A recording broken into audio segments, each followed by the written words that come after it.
Hi, this is వేద. ఈరోజు మనం మియాపూర్లో ఉన్న దివ్యశ్రీ అపార్ట్మెంట్స్కి వచ్చామండి. ఎందుకు ఫస్ట్ టైం దీనికి వచ్చాము అంటే అపర్ణలో ఈ ఓనర్కి ప్రాపర్టీస్ ఉన్నాయండి. వాళ్ళ ప్రాపర్టీస్ మనమే చూస్తాం అనమాట. సో దీంట్లో ఉన్న టెనెంట్ ఆల్మోస్ట్ 7 years ఉండి వెళ్ళిపోయారు.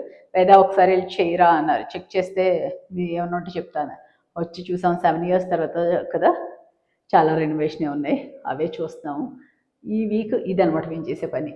అండ్ మీకు కొంత వీడియో యాడ్ చేస్తాను, బిఫోర్ ఆఫ్టర్ కూడా యాడ్ చేస్తాను. Thank you.